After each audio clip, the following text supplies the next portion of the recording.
Hi, good morning, students. Since last 2 days, we have been discussing about the prepositions, use of various prepositions. Okay, already we have learned around 12 prepositions, and now we are starting with 13th one or two words, one words. Okay, then I hope you all learned whatever we have studied in last 2 days. हर एक दिन आपका काम complete होते आगे जाना, नहीं तो वो पेंडिंग रहेंगे और फिर पूरा आपको कंफ्यूज हो जाएंगे. ठीक है, मैंने पहले स्टार्टिंग में आपको समझाया था English grammar it is A continuous process. आज अपन जो पढ़ रहे हैं वो सिर्फ आज के लिए या एग्जाम के लिए नहीं है, it is for life long. ये सब चीज आप एक एक करके आप इसका नॉलेज लेंगे तब जाके इसका ग्रामर में आप परफेक्ट हो जाएंगे. आगे बहुत सारा सीखना है और आगे अपन सीखते जाएंगे और पीछे भूलते जाएंगे, तो you cannot be a perfect in English. Okay, so keep it in mind and behave accordingly. Next one is over. yesterday अपन किया था अंडर वगैरह किया था ना, ऑन इन अंडर वगैरह किया था. Now over, in or to a position higher than but not touching, किसी चीज का ऊपर से but not touching, उस चीज में टच नहीं होना चाहिए. क्लियर ना? when something is vertically above us, कोई भी चीज वर्टिकली अपने ऊपर से है, और from one end to the other end, शायद ये कल अपन डिस्कस किया था शायद, है ना? Okay, when something is vertically or above us, अपने ऊपर से.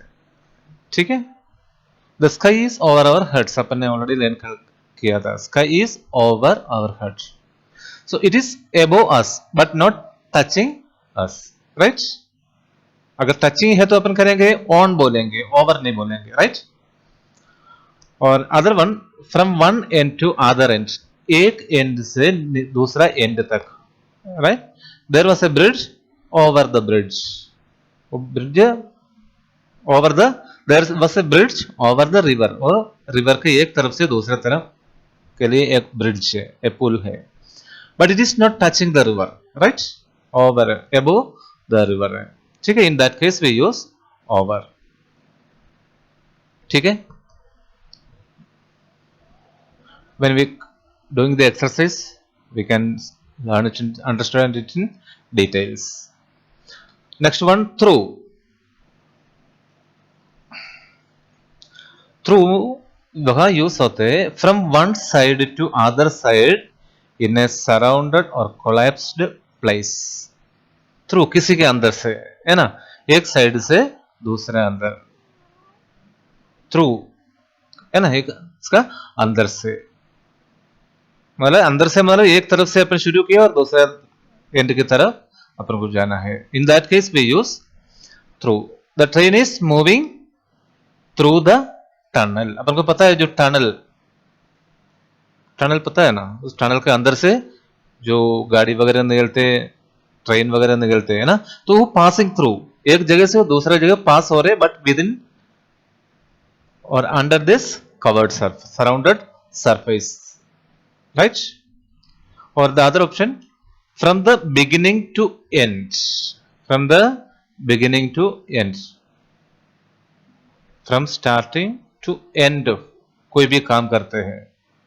आई have gone through the this book, I have gone through this book. The sentence means मैंने एक बुक का शुरू से लेके लास्ट तक पढ़ लिया.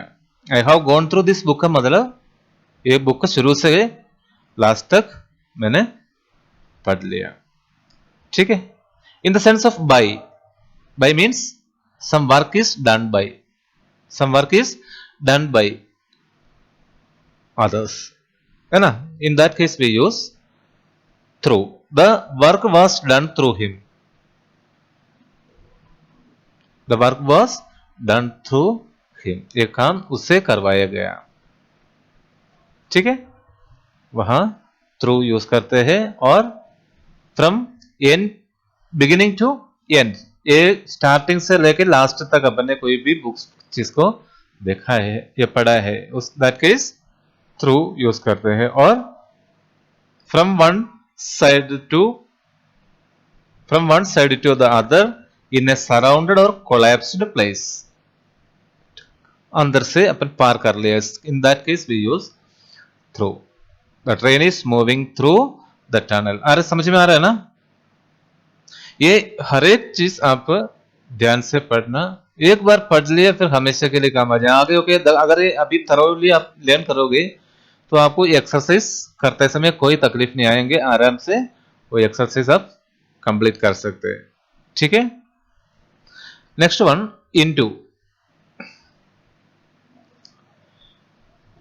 ए मूवमेंट टुवर्ड्स इनसाइड समथिंग, किसी के अंदर की तरफ के movement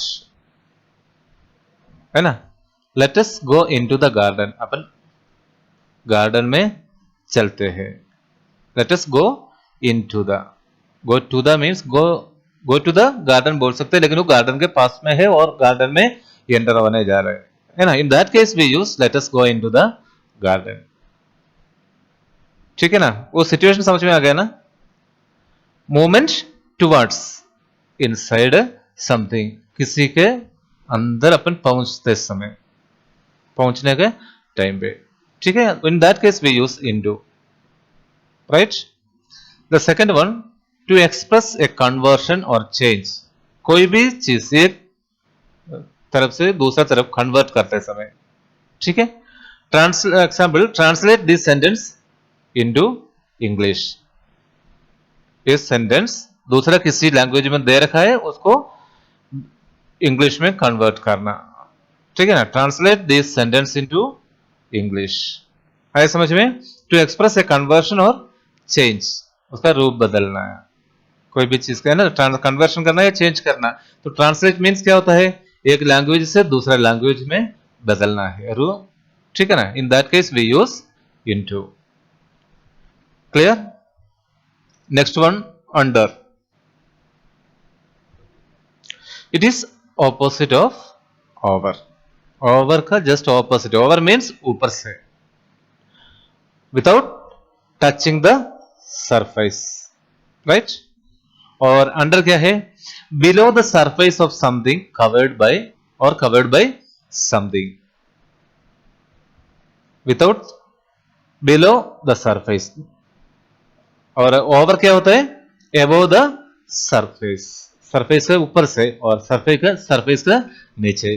here also without touching the original things, surface. Okay, और below the surface of something or covered by something. Example, have you looked under the bed? आपने बेड के नीचे देखा है क्या, है ना। have you looked under the bed? Bed के नीचे देखा है क्या। The railway line near Jaipur remained under water for many days. पानी के नीचे रह गया वो रेलवे लाइन, है ना। और लेस देन और यंगर देन, और कोई भी चीज दूसरों से लेस हो या यंगर हो, in that case we use under.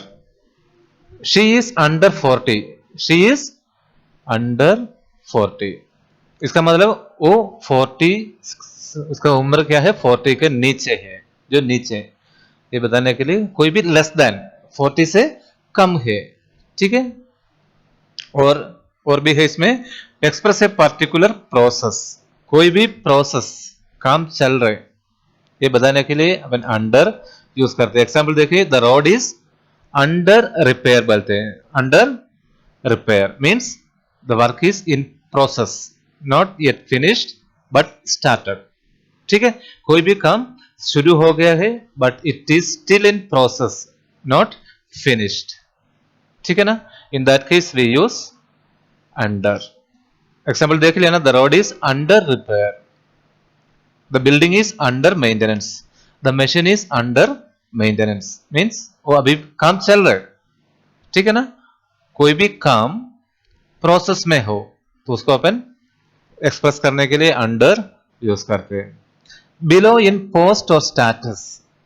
Post क्या होता है? पद।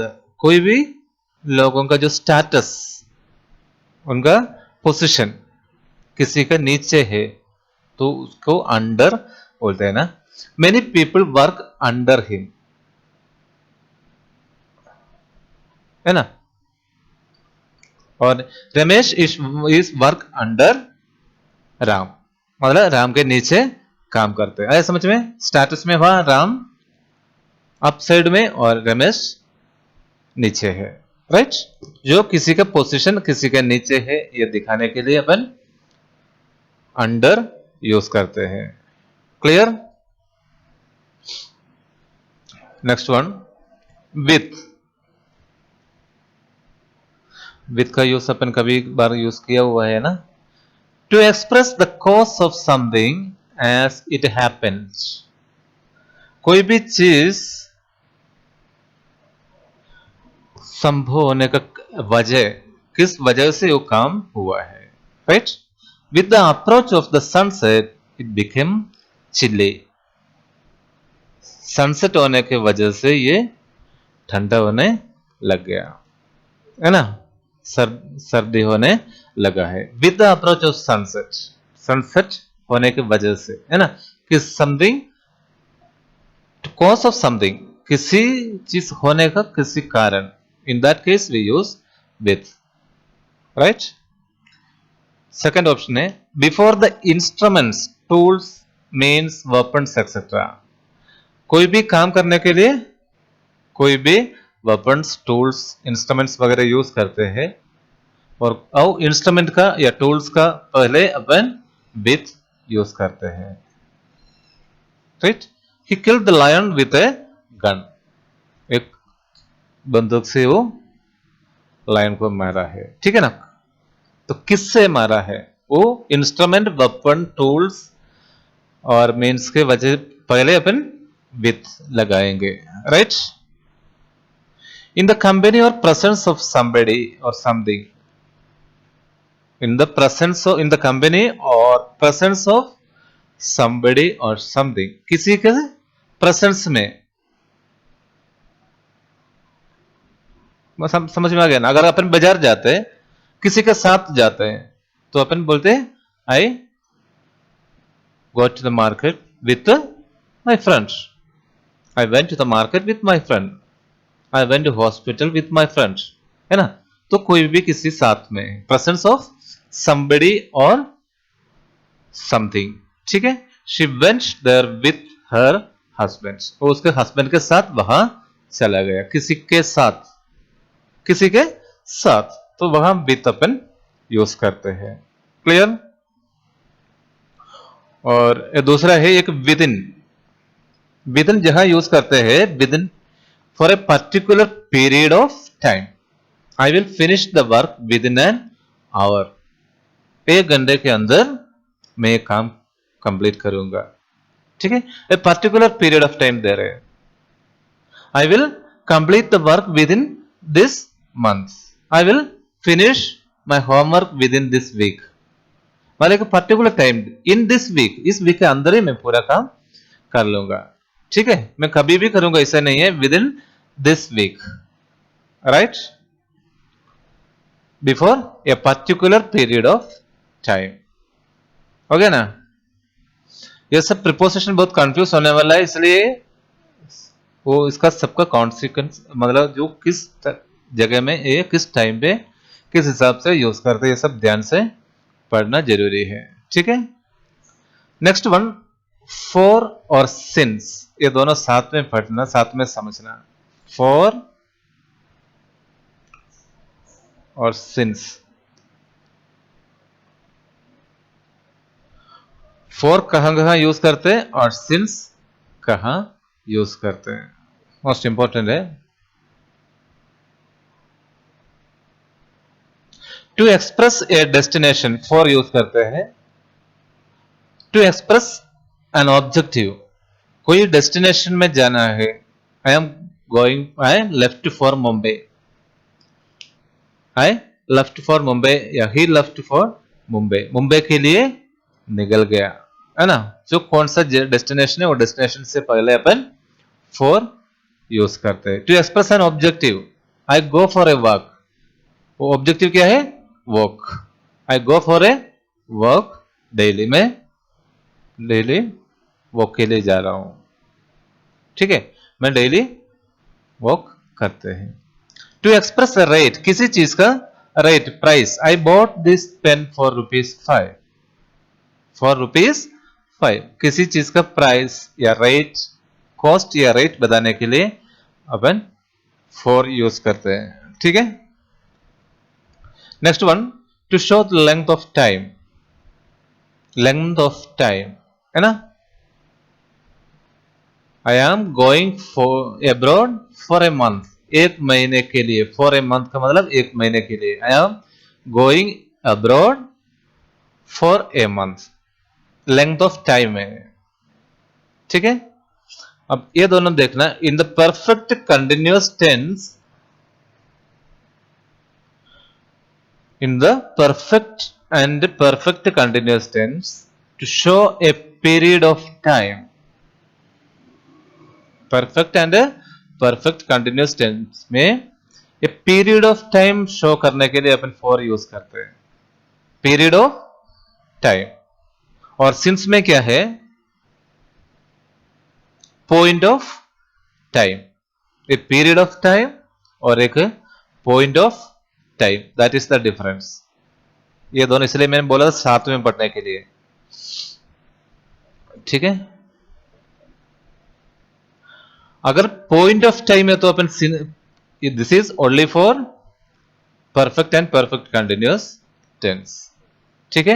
And in that case, if it is a particular point of time, we use since, and a particular period of time तो अपन for यूज करते हैं, ठीक है ना। I have been learning driving for a month, मैं एक महीने से ड्राइविंग सीख रहा हूं। I have been learning driving for a month, ठीक है। इधर for के जगह since का बात है, इस मंथ को पर्टिकुलर मंथ अगर बोल दिया, है ना, सिंस जनवरी या सिंस मार्च या सिंस कोई भी मंथ अगर बोल दिया तो अब हम सिंस लिखते हैं, ठीक है। सेकंड वन देखना, Ram has been watering the plants for 2 hours, for 2 hours, ठीक है ना, 2 घंटे से ये वाटरिंग कर रहे, तो in that case a particular period of time दे रखा है, पर्टिकुलर पीरियड ऑफ टाइम दे रखा है। और सिंस में क्या है, to show the point of time in perfect and perfect continuous tense, they have been working hard since, इधर देखना संडे, ये पर्टिकुलर पॉइंट ऑफ टाइम आ गया, संडे से ये काम कर रहे हैं, ठीक है। Since last, since 1 Monday, since last week, ऐसे नहीं बोला, द पर्टिकुलर टाइम बोला, संडे से ये काम कर रहे हैं, ठीक है ना। So the particular point of time है तो अपन सिंस लगाते हैं, और पर्टिकुलर पीरियड ऑफ टाइम है तो अपन फॉर लगाते हैं, ठीक है। I have been reading reading in this school since 2015 से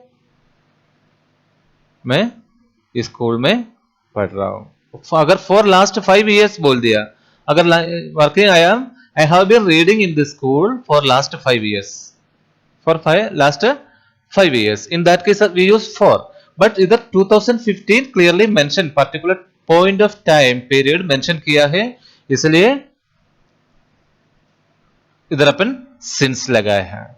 अगर लास्ट 5 years बोला तो वहां फॉर लिखते हैं। क्लियर, समझ में आ गया दोनों में, क्योंकि ये दोनों कंपेयर करके, ये perfect and perfect continuous tense में ये दोनों का यूज अपन को पर्टिकुलरली ध्यान करना है। अगर point of time, particular point of time है तो अपन फॉर लगाएंगे, और सॉरी पॉइंट ऑफ टाइम है तो अपन सिंस लगाएंगे, और ये पर्टिकुलर पीरियड ऑफ टाइम है तो अपन फॉर लगाएंगे, ठीक है।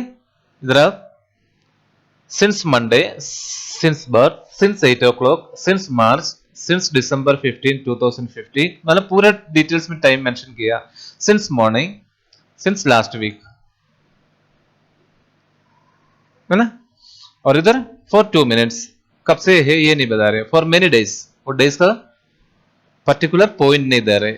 फॉर 3 days, कब का है? वो पर्टिकुलर टाइम पीरियड नहीं, टाइम पॉइंट ऑफ टाइम नहीं दे रहे, पीरियड दे रहे for 3 days। Okay, so read it और अच्छे से लर्न करना। और आज जो पढ़ा है क्योंकि तो इसमें फॉर और सिंस और जो भी आज जो किया है, ओवर अंडर, ये सब बहुत इंपॉर्टेंट है। इस तरह का ज्यादा क्वेश्चंस आना संभावना है, इसलिए बहुत ध्यान से पढ़ना। और बाकी अपन कल फिनिश करेंगे। Okay, thank you very much. Today's time is up, so